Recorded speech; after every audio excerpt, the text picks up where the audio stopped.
Hi friends, welcome to VIP பஸ்னி channel. இன்றைக்கி என்ன பார்க்க போகிறோன்னா, காரசாரமான டேஸ்ட்டில் ஒரு தக்காளி சட்னி தான் பார்க்க போகிறோம்.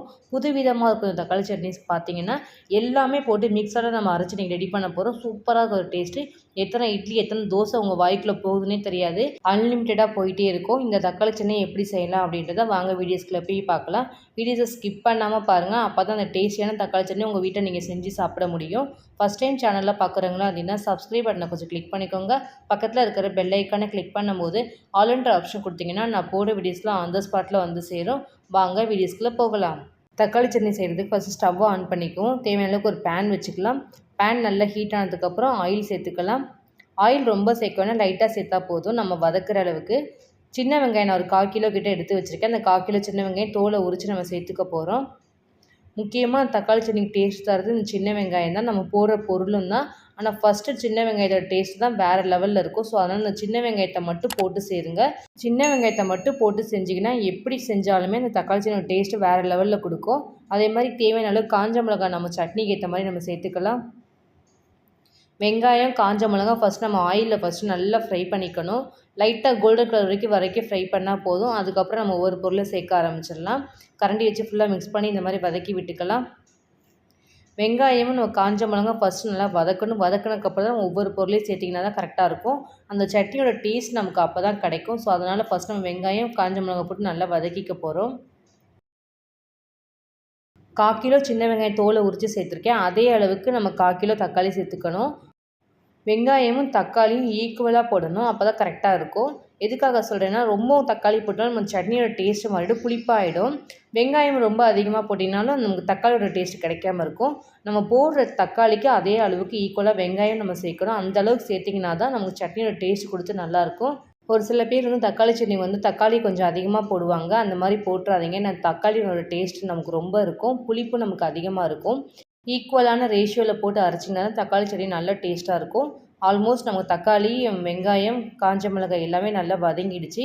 கொஞ்சம் வதங்கினதுக்கப்புறம் நம்ம இப்போ ஒரு துண்டு நம்ம இஞ்சி நறுக்கி வச்சுருக்கோம். அதை நம்ம சேர்த்துக்கலாம். புளி நான் எடுத்து வச்சுருக்கேன். அதே மாதிரி சின்னதாக நெல்லிக்காய் சைஸ் அளவுக்கு அந்த புளி நம்ம சேர்த்துக்கலாம். புளி கண்டிப்பாக சேர்க்கணும். அப்போ தான் தக்காளி சட்னி டேஸ்ட் நல்லாயிருக்கும். தக்காளி சட்னி நம்ம கெட்டு போகாமல் நமக்கு ஸ்டோர் பண்ணி வச்சு சாப்பிடலாம். நான் ஒரு சில்லு அளவுக்கு தேங்காய் நறுக்கி வச்சுருக்கேன். அதையும் சேர்த்துக்கலாம். தேங்காய், நம்ம போட்டிருக்க தக்காளி, அந்த புளி எல்லாமே போட்டிருக்கிறதுக்கும் அந்த டேஸ்ட் சொல்லவே முடியாது.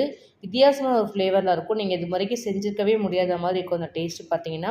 அப்படியே லைட்டாக ஒரு கைப்பிடி அளவுக்கு புதினாவும், ஒரு கைப்பிடி அளவுக்கு நம்ம கொத்தமல்லி சேர்த்துக்க போகிறோம். இந்த புதினா கொத்தமல்லியோட மிக்சரில் நம்ம செய்யும்போது இன்னும் அந்த டேஸ்ட்டு சொல்லவே முடியாது. இந்த டேஸ்ட் பார்த்திங்கன்னா ஹோட்டலில் கூட நீங்கள் சாப்பிட்ருக்க முடியாது. அந்த மாதிரி வித்தியாசமாக இருக்கும்.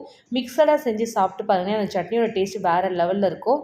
தேவையான அளவுக்கு நம்ம எல்லாமே சேர்த்தாச்சு. இப்போ கரண்டி வச்சு ஃபுல்லாக லைட்டாக மிக்ஸ் பண்ணி விட்டுக்கலாம். நம்ம போட்டிருக்க அந்த புதினாவும் அந்த கொத்தமல்லியும் நல்லா வதக்குற அளவுக்கு நம்ம மிக்ஸ் பண்ணிக்கலாம். நல்லா கரண்டி வச்சு ஃபுல்லாக மிக்ஸ் பண்ணிக்கோங்க. அப்போ தான் நல்லா வதங்கி வரும். வதங்கினதுக்கப்புறம் நான் ஆற வச்சு நம்ம மிக்ஸியில் கிரைண்ட் பண்ண தான் போகிறோம். ஃபஸ்ட்டு நம்ம வதக்கிட்டு அதுக்கப்புறம் ஆற வச்சு நம்ம அதுக்கப்புறம் அரைக்கணும். வதக்கின உடனே நீங்கள் சூடாக இருக்கும்போது அரைக்காதீங்க. டேஸ்ட்டு அப்போயுமே நமக்கு மாறிடும். எவ்வளோ நம்ம சட்னி ஆறி நமக்கு வருதோ அப்போ தான் நமக்கு சட்னியோட டேஸ்ட் நமக்கு வரும். அடுப்பை ஆஃப் பண்ணிக்கலாம். நம்ம வதக்கி வச்சுருக்க எல்லாமே நல்லா ஆறட்டும். ஆறினதுக்கப்புறம் மிக்ஸி ஜாரில் போட்டு கிரைண்ட் பண்ணிக்க போகிறோம். ஃபுல்லாக ஆறிடுச்சு. இப்போ மிக்ஸி ஜார் எடுத்து நம்ம வதக்கி வச்சுக்க எல்லாத்தையும் நம்ம சேர்த்துக்கலாம். மொத்தமாக ஒன்றா போட்டு நம்ம மிக்ஸி ஜாரில் போட்டு நம்ம கிரைண்ட் பண்ணி நம்ம அரைக்க போகிறோம். ஸோ அதனால் நான் எல்லாத்தையும் ஒரே ஜார்லேயே மிக்ஸியில் மொத்தமாக சேர்த்துக்க போகிறேன். தேவையான அளவுக்கு உப்பு சேர்த்துக்கலாம். உப்பு நம்ம சேர்க்கவே இல்லை. வதக்கும் போது நான் அரைக்கும் போது தான் நான் எப்போயுமே உப்பு சேர்ப்பேன். அதனால் இப்போ தேவையான அளவுக்கு உப்பு சேர்த்துக்கலாம். தண்ணி ஊற்றாமல் ஃபஸ்ட்டு மிக்ஸியை க்ளோஸ் பண்ணிவிட்டு நம்ம ஃபஸ்ட்டு கிரைண்ட் பண்ணிக்க போகிறோம். கிரைண்ட் பண்ணி எடுத்துகிட்டு வந்திருக்கேன். இப்போ கொஞ்சம் தேவையான அளவுக்கு லைட்டாக தண்ணி சேர்த்துக்கலாம். ஆல்ரெடி நான் வதக்கி வச்ச அந்த பாத்திரத்தில் கொஞ்சம் லைட்டாக தண்ணி சேர்த்துக்க போகிறேன். எனக்கு அதில் கொஞ்சம் தக்காளியோட கொஞ்சம் ஜூஸியாக கொஞ்சம் இருந்துச்சு. ஸோ அதனால் நான் தண்ணி சேர்த்துக்கிறேன். தேவையான கொஞ்சம் லைட்டாக தண்ணி சேர்த்து நான் மிக்ஸியை க்ளோஸ் பண்ணி கிரைண்ட் பண்ணிக்க போகிறேன். கிரைண்ட் பண்ணி இதை காமிக்கிறேன் பாருங்கள். இந்த அளவுக்கு சட்னியை அரைக்கணும். அப்போ தான் கரெக்டாக இருக்கும். ரொம்பவும் ஃபைனாகவும் இருக்கக்கூடாது, ரொம்பவும் குறைன்னு இருக்கக்கூடாது. ரெண்டுமே ஈக்குவலாக இருக்க மாதிரி இருந்தால் கரெக்டாக இருக்கும். நமக்கு சாப்பிடும்போது நல்லாயிருக்கும் டேஸ்ட்டும். ஸோ நான் ஆல்மோஸ்ட் சட்னி அரைச்சாச்சு. இப்போ நம்ம தாளித்து விட்டுடலாம். திரும்பி ஸ்டவ் ஆன் பண்ணிக்குவோம். பேன் ஒன்று வச்சுக்கலாம். தேவையான அளவுக்கு ஆயில் சேர்த்துக்கலாம். ஆயில் நல்லா ஹீட் ஆனதுக்கப்புறம் ஒரு 1/2 டீஸ்பூன் கடுகு சேர்த்துக்கலாம். கடுகு நல்லா பொரிஞ்சதுக்கப்புறம் தேவையான அளவு கருவேப்பிலை சேர்த்துக்கலாம். கருவேப்பிலை சேர்த்ததுக்கப்புறம் ஸ்டவ்வை ஆஃப் பண்ணிவிடுங்க. அடுப்பு ஆன்லே இருந்து நீங்கள் சட்னி ஊற்றுனீங்கன்னா டேஸ்ட்டு மாறிடும். நமக்கு சாப்பிடும் போது அதோட ஃப்ளேவர் நல்லா இருக்காது. நான் எப்போவுமே வந்து தாளித்த உடனே நான் வந்து ஸ்டவ்வை ஆஃப் பண்ணிவிடுவேன். இப்போ நம்ம ஆல்ரெடி அரைச்சி வச்சுருக்க நம்ம தக்காளி சட்னியை ஃபுல்லாக சேர்த்துக்கலாம். அந்த மிக்சியிலே நமக்கு கொஞ்சம் சட்னி இருக்கும். கொஞ்சம் லைட்டாக தண்ணி சேர்த்து நம்ம அந்த மிக்சியை கழுவி நம்ம அதில் சேர்த்து ஊற்றிக்க போகிறோம்.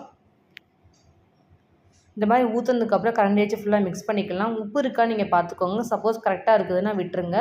எனக்கு வந்து கரெக்டாக இருக்குது, அதனால் நான் உப்பு சேர்த்துக்கல. கரண்டி வச்சு ஃபுல்லாக நான் மிக்ஸ் பண்ணி விட்டுக்கிறேன். இந்த சட்னியை நம்ம ஒரு பவுலில் மாற்றிக்கலாம். இந்த சட்னி பார்த்தீங்கன்னா எந்த ஹோட்டலும் நீங்கள் சாப்பிட்ருக்கவே முடியாது. அந்த மாதிரி வித்தியாசமான டேஸ்ட்டாக இருக்கும். எங்கள் வீட்டில் நாங்கள் இந்த மாதிரி தான் சட்னி அரைச்சி நாங்கள் சாப்பிடுவோம். எங்கள் குழந்தைங்கலேருந்து பெரியவங்க வரைக்கும் லைக் பண்ணி ரொம்ப சாப்பிடுவாங்க. எத்தனை இட்லி அவங்களுக்கு உள்ளே போகுதுன்னே தெரியாது. அன்லிமிட்டடாக போயிட்டே இருக்கும். இந்த மாதிரி நீங்கள் ஒன்ஸ் சட்னி அரைச்சி பாருங்களேன், நீங்களே மறக்கவே மாட்டீங்க. டேஸ்ட் உங்களுக்கு அவ்வளோ பிடிக்கும். இன்றைக்கி என்னோடய ஸ்டைலில் உங்களுக்கு நான் சட்னி எப்படி அரைக்கலாம், தக்காளி சட்னி அரைச்சி காமிச்சிருக்கேன்.